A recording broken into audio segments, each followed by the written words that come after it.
अगर आप चाहते हैं कि मैं जब भी कोई वीडियो अपलोड करूं और आपको उसके बारे में पता चल जाए, तो इस चैनल के बेल आइकन पर क्लिक करिए ताकि आपको नोटिफिकेशंस मिलते रहें। House of the dragon season 1 episode number 8। लाइना वेलेरियन का अंतिम संस्कार हुए 6 साल बीत गए हैं। हाई टाइड यानी ड्रिफ्टमार्क के किले में प्रिंसेस रेनीस टारगेरियन अपनी पोती बेला टारगेरियन के साथ मेस्टर केल्विन से खबर सुन रही हैं। उनके पति यानी लॉर्ड कॉर्लिस वेलेरियन इस वक्त स्टेपस्टोन्स पर ट्रियार्की के साथ हो रही लड़ाई में बुरी तरह जख्मी हो गए हैं। हो सकता है वो 3 दिन में वापस आ जाएं, लेकिन तब तक बुखार की वजह से उनकी जिंदगी जा सकती है। सर वेमंड वेलेरियन, जो कॉर्लिस के भाई हैं, कहते हैं अगर कॉर्लिस की मौत हो जाती है तो उन्हें ड्रिफ्टमार्क का लॉर्ड बनना चाहिए, ना कि लूसरस वेलेरियन को, क्योंकि वो हार्विन स्ट्रॉन्ग की बास्टर्ड औलाद है। जब रेनीज वार्निंग देती हैं कि उनके कजन यानी राजा वेसेरिस ऐसे शब्दों के लिए वेमॉन्ट की जुबान कटवा सकते हैं, तो वो कहते हैं कि फिलहाल क्वीन एलिसेंट हाईटावर वेसेरिस की जगह पर शासन कर रही हैं और उन्हें उम्मीद है कि इस मामले में वो वेमॉन्ट का ही साथ देंगी। वो कहना चाहते हैं कि रानी एलिसेंट की पॉलिटिक्स रेनेरा के अगेंस्ट है। ऐसे में वेमॉन्ट का साथ देना उनके लिए फायदे का सौदा है। ड्रैगन स्टोन पर prince Daemon Targaryen dragon mount पर चढ़ता हुआ दिख रहा है। असल में वो यहाँ मौजूद एक वॉल्केनो के अंदर से बाहर आ रहे हैं। इधर ड्रैगन साइरस ने 3 अंडे दिए हैं। डेमन इन्हें ड्रैगन कीपर्स को थमा देता है। कैसल के अंदर प्रिंसेस रेनेरा टारगेरियन का बड़ा बेटा प्रिंस जकारस वेलेरियन यानी जेस मेस्टर जेरार्डस से हाई वेलेरियन पढ़ रहा है। जब वो खुद को गलतियों के लिए कोसता है तो उसकी माँ रेनेरा कहती है कि अभी उसके पास सीखने के लिए काफ़ी वक्त है, क्योंकि वो इतनी जल्दी इस दुनिया से नहीं जाने वाली। वहाँ डेमन आता है तो उनकी ड्रिफ्टमार्क पर आई एक चिट्ठी पर बात होती है। रेनेरा वेमॉन्ट के इरादों को जानकर गुस्सा है। वो इस बात को समझती है कि अगर लूसरस का ड्रिफ्टमार्क पर दावा पलट जाता है तो साथ ही जेस का और उसका खुद का आयरन थ्रोन पर दावा खतरे में आ जाएगा।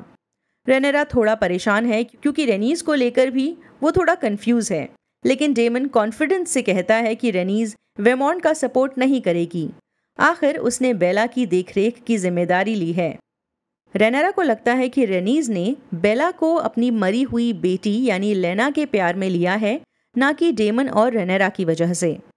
खैर, दोनों तय करते हैं कि ल्यूक के ड्रिफ्टमार्क पर दावे के मसले को सुलझाने के लिए उन्हें किंग्स लैंडिंग लौटना होगा।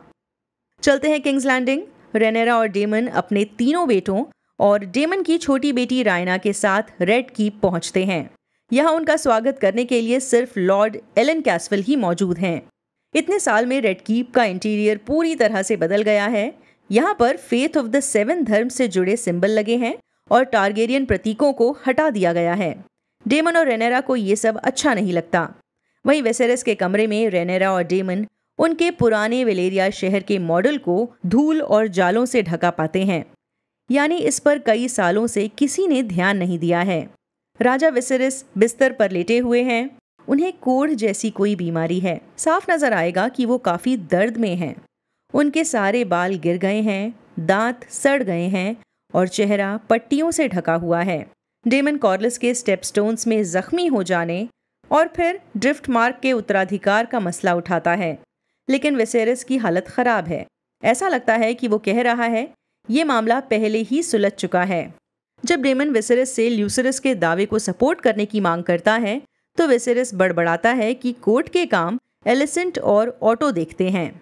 पीछे से बच्चे की चीख सुनाई देती है तो रेनेरा अपने पिता को अपने और डेमन के बच्चों से मिलवाती है, एगॉन और वेसेरिस। वेसेरिस बच्चों को देखकर खुश होते हैं, मजाक करते हैं कि छोटे बेटे का नाम तो बिल्कुल बादशाह होने के लायक है। बच्चे रोने लगते हैं और वेसेरिस अचानक उठे दर्द से तड़पते दिखते हैं। वो अपने लिए चाय मंगवाते हैं और बिस्तर के पास एक कप की तरफ इशारा करते हैं। चाय नुमा इस दवाई को वेसेरिस को पिलाने के बाद डेमन कप सूंघता है। ऐसा लगता है वो इस स्मेल को पहचानता है। उसके चेहरे पर फिक्र है। रेड कीप के एक दूसरे हिस्से में सर हेरल्ड वेस्टरलिंग रेनेरा और डेमन के आने के बारे में बताने के लिए स्मॉल काउंसिल की मीटिंग में पहुंचते हैं। यहाँ थोड़ी देर तक ड्रिफ्टमार्क के उत्तराधिकार की चर्चा होती है। ग्रैंड मेस्टर ऑरवेल का कहना है कि कॉर्लिस की ख्वाहिश का ध्यान रखें तो ड्रिफ्टमार्क पर उनके बाद लूसरस यानी ल्यूक का हक है। लॉर्ड लायमन बीसबरी इस बात से सहमत हैं कि लेनोर का छोटा बेटा लूसरस ही उत्तराधिकारी होना चाहिए। लॉर्ड जेस्पर वाइल्ड्स दावा करते हैं कि कॉर्लिस ने लूसरस को कभी ऑफिशियली अपने उत्तराधिकारी के रूप में नहीं चुना, जबकि सर टाइलन लैनिस्टर पॉइंट करते हैं कि लूसरस के पास जहाज़ों को कमांड करने का कोई एक्सपीरियंस नहीं है, जो लॉर्ड ऑफ द टाइड्स के ओहदे का हकदार होने के लिए ज़रूरी है। क्वीन एलिसेंट रेनेरा और डेमन से मिलने जाने का ऐलान करती हैं, लेकिन रास्ते में हम सर एरिक कागल को देखते हैं। इनका एक जुड़वा भाई भी है जिसका नाम है एरिक। एलिसेंट खुद इन दोनों में कंफ्यूज होती रहती हैं। मैं भी कंफ्यूज हो रही थी कि दोनों के नाम को अलग अलग तरह से कैसे बोला जाए। खैर, ये उन्हें बताते हैं कि प्रिंस एगॉन के कमरे में कोई घटना घट गई है। एलिसेंट की सर्वेंट तालिया उसे डायना नाम की एक दूसरी नौकरानी से मिलवाती है। ये राजकुमारी हेलेन टारगेरियन की मेड्स में से एक है। पता चलता है कि प्रिंस एगॉन ने उसका रेप किया है। एलिसेंट को इस लड़की से सिंपैथी है, पर वो अपने बेटे की इमेज भी बचाना चाहती है। वो फेथ ऑफ 7 को फॉलो कर रही है। ऐसे में उसे अपने बेटे को सज़ा दिलवानी चाहिए, मगर वो ऐसा नहीं करती।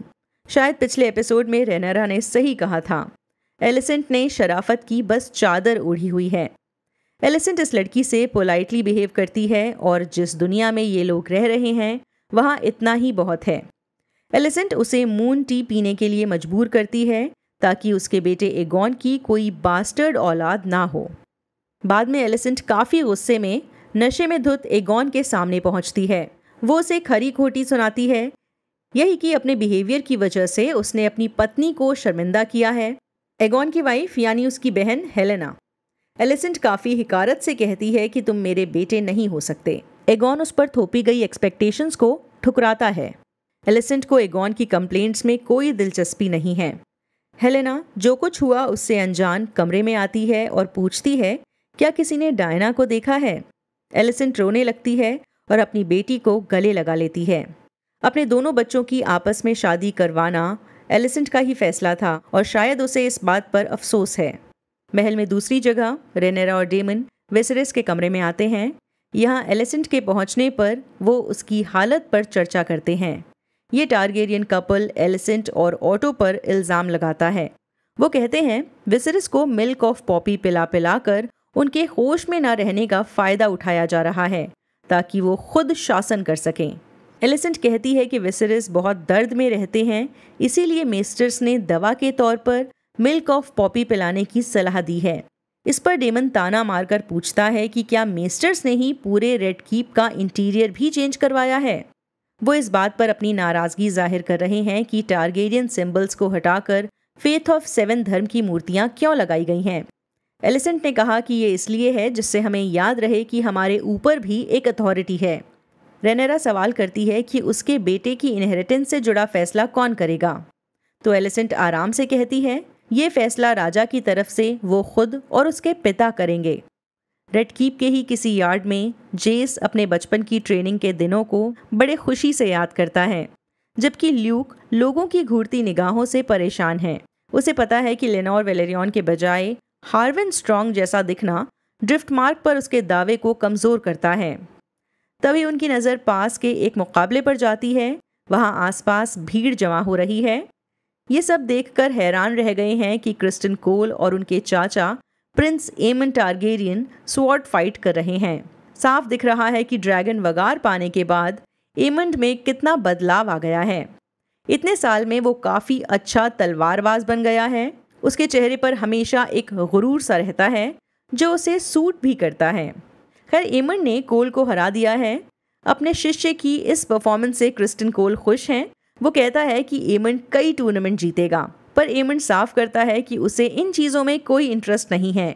वो भीड़ में अपने भतीजों को देखता है और जेस और ल्यूक से पूछता है कि क्या वो यहाँ ट्रेनिंग के लिए आए हैं।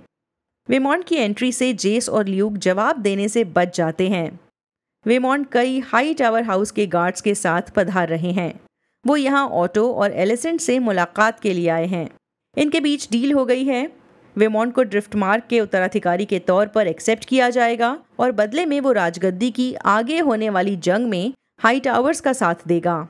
रेड कीप के गॉड्सवुड में रेनेरा की मुलाकात रेनिस से होती है। रेनिस अपनी छोटी नवासी को देखकर खुश होती है, लेकिन रेनेरा से मिलकर उसे कोई ख़ास खुशी नहीं हुई। रेनेरा का मानना है कि रेनिस किंग्स लैंडिंग इसलिए आई है ताकि ड्रिफ्टमार्क पर खुद दावा कर सके, ना कि वेमॉन्ट को सपोर्ट करने के लिए। रेनेरा जोर देकर कहती है कि ये जो कुछ भी हो रहा है ऑटो हाईटावर और एलिसेंट की चाल है, जिससे लूसरस को नाजायज करार दिया जा सके। गुस्से में रेनीज अपने बेटे लेनोर को याद करके उसे ताना मारती है। रेनेरा पूरा सच बताए बिना, मतलब ये बताए बिना कि लेनोर जिंदा है और नैरो सी के पास कहीं जी रहा है, रेनीज को यकीन दिलाने की कोशिश करती है कि वो लेनोर को प्यार करती थी और वो उसकी मौत में शामिल नहीं थी। वो दोनों घरानों के बीच सब कुछ ठीक करवाने के लिए अपने बेटों जेस और ल्यूक की शादी बेला और रैना से करवाने की पेशकश करती है, जिससे आगे चलकर बेला रानी बन जाएगी और ड्रिफ्टमार्क भी रैना के जरिए हाउस वेलेरियन के पास रहेगा। हालांकि रेनिस इस प्रपोजल को एक्सेप्ट नहीं करती और कहती है कि उसे अकेले ही लड़ना होगा। फिर एक रात जब किंग्स लैंडिंग तूफान से जूझ रहा था, रेनेरा विसेरिस के बिस्तर के पास बैठी थी। वो जागता है और उसे एलिसेंट समझने की गलती करता है। रेनेरा उसे करेक्ट करती है। रेनेरा फिर अपने पिता से पूछती है कि क्या वो सच में एगॉन द कॉन्करर की song of ice and fire की भविष्यवाणी पर यकीन करता है। वो विसेरिस को याद दिलाती है कि उन्होंने उससे कहा था कि फ्यूचर में आने वाली बुराई से लड़ने के लिए टारगेरियंस को मिलकर खड़ा होना होगा। ये उनका कर्तव्य है। रेनेरा कहती है कि उसके राजगद्दी पर अधिकार वाले नॉमिनेशन के बाद से लोग उसके दुश्मन बन गए हैं और उसे जिम्मेदारी का बोझ सहना मुश्किल लगता है। रेनेरा रोते हुए अपने पिता से विनती करती है कि अगर वो इस सपने को सच मानता है तो वो उसकी और उसके बच्चों की रक्षा करे, लेकिन विसेरिस दर्द, बीमारी और दवा की वजह से इतना बेसुध है कि कोई जवाब नहीं दे पाता।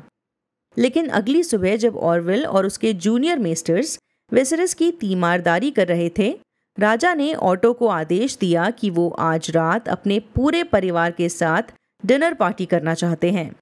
साथ ही उन्होंने मिल्क ऑफ पॉपी पीने से भी इनकार कर दिया।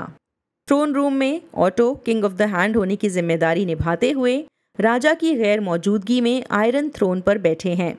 आज का बड़ा मुद्दा है लॉर्ड कॉर्लिस की मौत पर ड्रिफ्टमार्क का उत्तराधिकारी कौन बनेगा। वेमॉन्ट सबसे पहले बोलते हैं। वो हाउस वेलेरियन की हिस्ट्री पर जोर देते हैं कि किस तरह डूम ऑफ वेलेरिया भी वेलेरियन घराने को खत्म नहीं कर पाया। वो खुद को कॉर्लिस के सबसे करीबी रिश्तेदार घोषित करते हैं, साथ ही ये भी कि उनकी रगों में असली वेलेरियन खून दौड़ रहा है। इस बात पर रेनेरा कैसे चुप रहेगी। वो वेमॉन्ट पर सेल्फिश होने का इल्जाम लगाती है और ये भी कि वो अपने भतीजे लेनोर के बेटे ल्यूक का हक मारना चाहते हैं। वो कहती है कि कॉर्लिस भी ल्यूक के साथ थे, लेकिन एलिसेंट रेनेरा को चुप करा देती है। वेमॉन्ट की बात सुनने के बाद ऑटो रेनेरा को लूसरस की तरफ से बोलने के लिए इनवाइट करता है। वो इस पूरी कार्यवाही को ही तमाशा बताती है, लेकिन इससे पहले कि वो आगे बोल पाती, थ्रोन रूम के दरवाजे खुल जाते हैं। वहां मौजूद सभी लोगों की आंखें भी खुली रह जाती हैं। विसेरिस लड़खड़ाते हुए एंटर करते हैं। दिख रहा है कि वो दर्द में हैं, लेकिन एक आखिरी बार अपनी बेटी को सपोर्ट करने के लिए तैयार हैं। विसेरिस ने ऐलान किया है कि आज की कार्यवाही वो खुद ही संभालेंगे, जिससे ऑटो को राजगद्दी से उठने के लिए मजबूर होना पड़ता है। वो आयरन थ्रोन की सीढ़ियों पर चढ़ने के लिए स्ट्रगल करते हैं। शुरू में वो सर एरिक की मदद की पेशकश को खारिज कर देते हैं, लेकिन दूसरी बार लड़खड़ाने और सांस फूलने पर उनका मुकुट, उनका ताज सर से नीचे गिर जाता है। एक दूसरा शख्स मदद के लिए आगे बढ़ता है। विसेरिस उन्हें झिड़कने ही वाला होता है, पर जब उसे पता चलता है कि वो उसका भाई डेमन है, तो वो उसका हाथ थाम लेता है। राजा विसेरिस डेमन को सीढ़ियों पर चढ़ने में मदद करने और एक बार फिर उसके सिर पर ताज रखने की इजाज़त देता है। आखिरकार विसेरिस अपनी डिसअपॉइंटमेंट जाहिर करता है। वो कहता है कि जो मसला पहले ही सेटल हो चुका है, उस पर दोबारा बात क्यों हो रही है। वो कॉर्लिस की पत्नी और अपनी कज़न रेहनिस से पूछता है कि उसके पति क्या चाहते थे। वो दावा करती है कि ड्रिफ्टमार्क के हेयर के तौर पर उसके पति कॉर्लिस की पसंद लूसरस था। वो जाहिर करती है कि जेस और ल्यूक की शादी बेला और रेहाना से करवाने का प्रपोजल वो एक्सेप्ट करती है। वेमॉन्ट, ऑटो और एलिसेंट इस बात से हैरान हैं। विसेरिस ने ऐलान किया कि मामला सुलझ चुका है। लूसरस ही ड्रिफ्टमार्क का उत्तराधिकारी और लॉर्ड ऑफ द टाइड्स बनेगा। वेमॉन्ट ने गुस्से में कहा कि विसेरिस के पास हाउस वेलेरियन के भाग्य का फैसला करने का कोई अधिकार नहीं है। उन्होंने तो अपनी बेटी को उत्तराधिकारी बनाने के लिए सदियों की परंपरा और वेस्टेरोसी कानून तोड़ दिया। वो गुस्से में कहता है कि लूसरस असली वेलेरियन नहीं है। इस बात से नाराज होकर राजा वेसेरस ने आराम से कहा कि वेमंड एक सेकंड सन यानी दूसरे बेटे से ज्यादा कुछ नहीं है, जबकि लूसरस राजा का सगा पोता है। वेमॉन्ड गुस्सा करते हुए कहता है कि वो लूसरस की वजह से हाउस वेलेरियन को खत्म नहीं होने देगा। डेमन अब तक ये सब देख रहा था, पर अब वो वेमॉन्ड को कुछ भी अनाप शनाप कहने के लिए ललकारता है और वेमॉन्ड गुस्से में इतना अंधा हो गया है कि खुद को रोक नहीं पाता। वो चिल्लाता है कि रेनेरा के बच्चे बास्टर्ड्स हैं और वो खुद एक वेश्या है। हॉल में चारों तरफ शोर उठ रहा है। विसेरस अपने पैरों पर खड़ा होता है और खंजर निकालता है। वो कहता है कि इस बात पर वो वेमॉन्ड की जुबान काट लेगा। इससे पहले कि वो ऐसा कर पाता, उसका छोटा भाई डेमन अपनी वेलेरियन स्टील की तलवार डार्क सिस्टर से वेमॉन्ड की खोपड़ी धड़ से अलग कर देता है। डेमन अपनी तलवार को साफ करते हुए कहता है कि राजा अब वेमॉन्ड की जुबान रख सकता है। विसेरस की हालत खराब हो रही है। रेनेरा और एलिसेंट उससे दवा लेने की अपील करती हैं, पर विसेरस मना कर देता है और जोर देकर कहता है कि उसे सब ठीक करना होगा। बाद में साइलेंट सिस्टर्स वेमॉन्ड के शरीर को दफनाने के लिए तैयार करती हैं। ग्रैंड मेस्टर रेनेस से कहते हैं कि उसे यहाँ नहीं रहना चाहिए। लाश को इस हालत में देखना बुरा माना जाता है, लेकिन रेनेस ये कहते हुए इस बात को खारिज कर देती हैं कि स्ट्रेंजर उसके परिवार में कई बार आ चुका है। वो यहाँ फेथ ऑफ 7 के 7 भगवानों में से एक, जिसे स्ट्रेंजर कहते हैं, उसकी बात कर रही हैं। रेनेस अपनी लाइफ में बहुत लोगों को खो चुकी हैं, सो उसे मौत से डर नहीं लगता। जैसा कि विसेरस चाहते थे, आज रात वो अपने पूरे परिवार के साथ डिनर कर रहे हैं। उन्होंने अपने चेहरे की बिगड़ी हालत दिखाने के लिए मुखौटा हटा दिया है। विसेरस ने उन सभी से अपने झगड़े सुलझाने की रिक्वेस्ट की। रेनेरा और एलिसेंट अपनी पिछली रंजिश मिटाने की कोशिश करती हैं। रेनेरा एलिसेंट की तारीफ करते हुए कहती है उसने अपने पति विसेरस की बहुत अच्छे से देखभाल की है। बदले में एलिसेंट कहती है कि वो दोनों माएँ हैं जो अपने बच्चों से प्यार करती हैं। इसके बाद वो एक लव बॉम्ब फेंकती है और कहती है रेनेरा एक अच्छी रानी बनेगी। बेला के साथ एगॉन का बर्ताव जेस को चिढ़ाता है, लेकिन शांति और मेल मिलाप की अपने नाना की ख्वाहिश की इज्जत करते हुए वो अपनी फीलिंग्स को कंट्रोल में रखता है।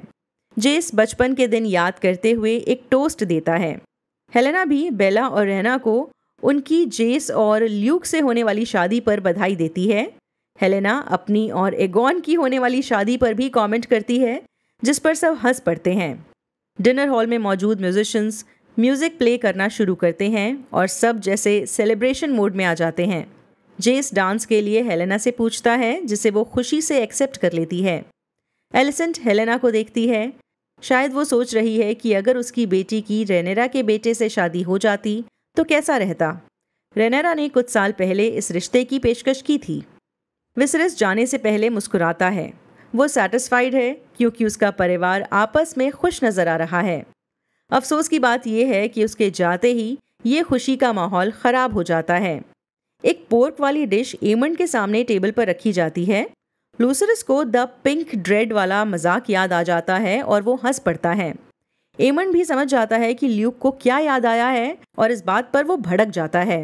वो अपनी जगह से गुस्से में खड़ा होता है और कहता है कि मैं भी एक टोस्ट देना चाहता हूँ जेस और ल्यूक के नाम। वो उन्हें स्मार्ट, हैंडसम और स्ट्रॉन्ग कहता है। दोनों भाई समझ जाते हैं कि ये उनके असली पिता हाविन स्ट्रॉन्ग के नाम से दिया गया ताना है। जेस और ल्यूक फौरन एमंड और एगॉन के साथ झगड़े में पड़ जाते हैं। परिवार के बड़े बीच बचाव करते हैं। रेनेरा अपने बेटों को उनके क्वार्टर में वापस भेज देती है। जब डेमन अपने भतीजे को घूर कर देखता है, एमंड खुद को रोकता है और वहां से चला जाता है। आपने नोटिस किया होगा कि जब डेमन ने वेमॉन्ड वेलेरियन की गर्दन काटी थी, तब एगॉन काफी इम्प्रेस्ड नजर आ रहा था। रेनेरा और एलिसेंट अपने बेटों की हरकत पर अफसोस जाहिर करती हैं। रेनेरा को एहसास है कि उन्हें वापस ड्रैगन स्टोन चले जाना चाहिए।